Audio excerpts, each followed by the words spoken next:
So there's an interesting clip of George Lucas going around from 2010. Amazingly, he was able to predict what Disney would go on to do with the sequel trilogy and the current state of Star Wars under the mouse. It is worth clarifying as a disclaimer, it was entirely inadvertent. He was talking about the blessing of making the prequel trilogy on his terms, owning Lucasfilm, being the boss, not having to listen to the input of big executives, and he warned if he'd done so, Star Wars would have lacked creativity. He talks about the process of bringing Darth Vader's story to life.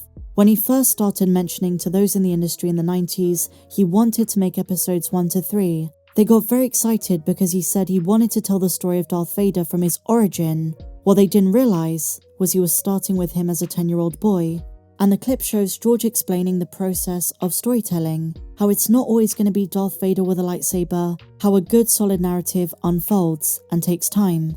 And in there, he warns about the problem with big studios, the lack of creativity, a topic we've touched upon time and again, how major studios make the same stories over and over again, invest entirely in sequels and reboots and safe bets, financially speaking. Whether it's sci-fi or superheroes, Hollywood is in a state of over-reliance of reboots and remakes, and back in 2010, George Lucas diagnosed what would in just a few years' time be the problem many fans had with the sequel trilogy, specifically The Force Awakens, an over-reliance on fan service, and essentially just retelling A New Hope. Let me play the clip, and then we'll talk about it. So it wasn't until actually digital technology came over into my reality that I said, I could tell the real tragedy of Darth Vader, start with him as a little kid and follow all the way through so you can see the whole story. Because I wrote it already, it's done. And of course that's where having my own company, doing it myself, really did pay off because, and obviously there's a group of people that wish that the studio done it, but the thing is, when I first went and said to some of the people in my company, I said, I'm making the movie, and they said, oh, you're going to do the first one. I said, well, I'll do 3, I'll do the trilogy and everything, and I said, the first one is, obviously it's the story of how Darth Vader came to be Darth Vader. Oh, fantastic, Darth Vader. And the studio especially said, oh man, we're there 110%. And I said, well, I'm starting when he's a 10-year-old boy. And you're never going to see Darth Vader. In the suit. And I said, oh, no, you're going to destroy the franchise. It's going to be terrible. Nobody wants to see a movie about a 10-year-old boy. You're just destroying the whole thing. This is not, we want to see Darth Vader go out and kill a bunch of people. But that's not the story. There is actually a story. It starts here and ends there, and it's actually a story. And the first chapter is usually pretty boring, which is why I started chapter 4. For those people that like to read through the index, they might want to know what happened and the whole story. So I said, I'm going to do this. But if the studio owned the property, it would never have happened. It would be basically like, Star Wars 6, 7, 8, 9. It'd all be exactly the same movie over and over again. Same story, doing the same thing, sword fights in every one of them. And whether you want to have a nuanced debate about if big studios lack creativity or not, you can't deny the fact that the best art, whether it's movies or video games, books, poetry, whatever it is, comes from the creator putting aside the commercial needs to focus on their craft. And that's the difference with George Lucas. He didn't start out with a lot. For him, Star Wars was his baby, it was his passion.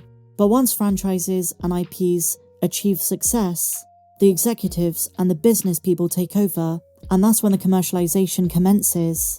The business side consumes the artistic side, and fans can always tell. And that's why to a large extent, we see sequels of great movies just become soulless. Just rehashes, trying to match the artistic greatness of the first, but it seldom ever happens. And that was what George Lucas was warning about. Now, I'm not saying there's been no originality with some of the Disney Star Wars projects, but it really shows at times when there's an over-reliance on fan service, where they just repeat lines that characters said in the original trilogy or prequel trilogy. Unwarranted hello there's, times where it's just obvious. It's an imitation of the greatness of the original product.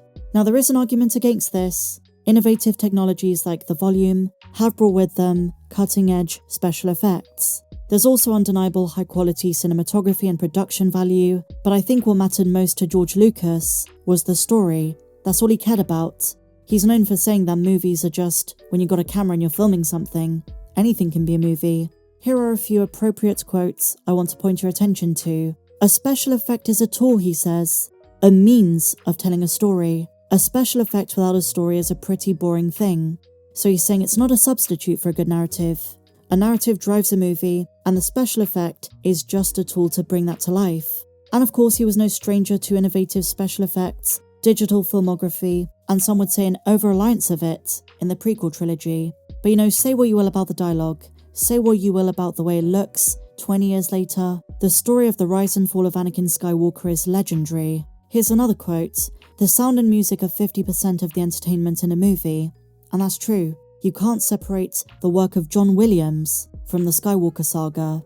And here's an interesting one about quality control. Although, albeit it's not linked to the movie side itself, I took over control of the merchandising, not because I thought it was going to make me rich, but because I wanted to control it. I wanted to make a stand for social, safety and quality reasons. I didn't want someone using the name Star Wars on a piece of junk. Some might find this ironic, given some mishaps on the toy side of things in the Star Wars world in the last few years, but George Lucas very much cared about quality control when it came to merchandising, and I still remember being a kid, picking up the Phantom Menace toys when they came out, being so excited for those more minor characters as well. He made an action figure for everyone. Same with Attack of the Clones, same with Revenge of the Sith. And my favourite quote, and this was during the filming of Revenge of the Sith: "Right or wrong, this is my movie, this is my decision, and this is my creative vision. And if people don't like it, they don't have to see it." George was one of a kind. Of course, he had a business side to him, he was fantastic on that front, and obviously, he was a genius of marketing, and the financial side was a big part of it, but it was never the priority when it came to his Star Wars story. And like I say guys, he seemed to have diagnosed a problem we're facing right now, back in 2010. Incredible. One thing he was known for saying that isn't mentioned in this clip is, quote, "I hate corporations, and I'm not happy that they've taken over the film business, but on the same hand, I find myself being the head of a corporation." There's a certain irony there. And you might say, well, then why did he sell it to Disney?